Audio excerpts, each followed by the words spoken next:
it's Tommy here, and today's nostalgia video is from Gigg Lane, the home once of Bury FC. The first ever game played here was in 1895 when Bury beat a team from Wigan. In 2019, Bury were expelled from the EFL. In 1997-98, Bury finished 17th in what is now the Championship, while Manchester City finished 22nd and got relegated to what was now League One. How the fortunes of two clubs have changed, can only imagine where Bury are now, a team that's officially not in a league, and Manchester City moneybags second place in the Premier League, but having run away with the league for many years. There is a Phoenix club here trying to get back at Bury FC. We'll talk more about that later on. As you can see there, East Stand visiting supporters. I've been to Bury many times over the years.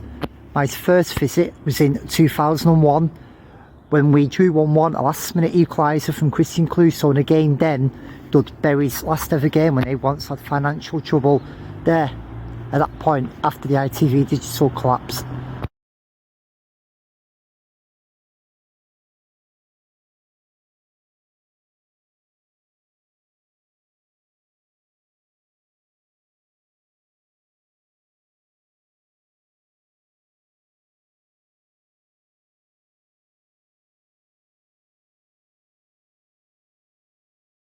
Very iconic piece of football and graffiti at the time when Bury were desperately struggling and looking for a new owner.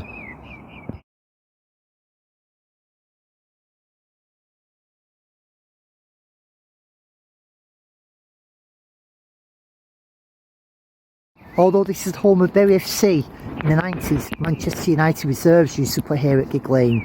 Swinton Lions Rugby League Club have also played here, and after their formation, FC United of Manchester also played games here until their new stadium was built. So there's a lot of football and history here.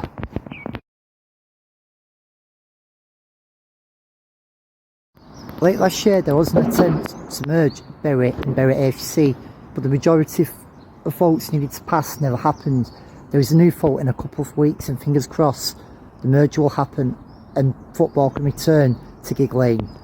A number of small events have happened, including women's games here, so the ground is ready and suitable for football. By all accounts, if the merger happens, there will be £1 million funding open to the club, which will help them push forward. Bury AFC currently playing the North West Counties Premier League after winning promotion last season. FC did win the FA Cup twice, in the 1899-00 season and in the 1902-03 season.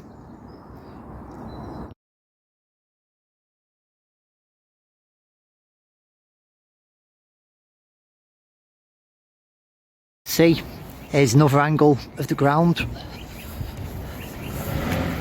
It's a lovely football club. It's in the middle of a community, houses, flats, rather than these soulless grounds in business parks in the middle of nowhere. AFC at the heart of the community.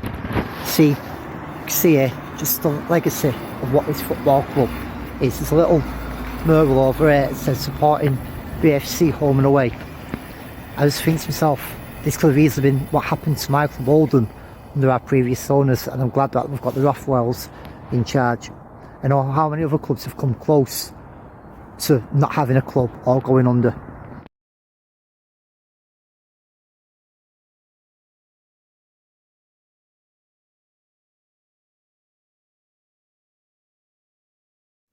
Here are some photos from my previous visits to Gigg Lane when Bury was still playing with my club Oldham. During their first spell of financial troubles in 2000, Bury launched a scheme where fans could put their names on seats. It was a brilliant idea which caught the attention of many fans worldwide and raised lots of money for them. What happened to Bury should not have been allowed to happen. It's an embarrassment to the EFL. Sadly, 1 year later, Macclesfield also folded, but again, the Phoenix club is on the up from them. Hopefully, in years to come, the fit and proper test persons will come in more, and we won't have repeats of what happened here to Bury, and football grounds like Gigg Lane, which are part of our culture, part of our history, remain intact for football. Sadly, the way football's gone and all the money and stuff, I hate to say it, but it wouldn't surprise me to see more clubs going this way. Hopefully with the new government legislation that's been talked about coming in and the new independent regulator, no other clubs will have to endure what Bury fans have gone through. Half watching the Phoenix club and half with a club but no league to play in, and spending Saturday afternoons without a team to support. Football without fans is nothing, but fans without clubs is an awful experience. Because remember, we all love our football. Thank you for watching this video, and I've got an abandoned ground lined up next week to go to for the next football nostalgia video, and keep a lookout for some of my other football videos and obviously my Oldham Athletic takes. See you on the terraces.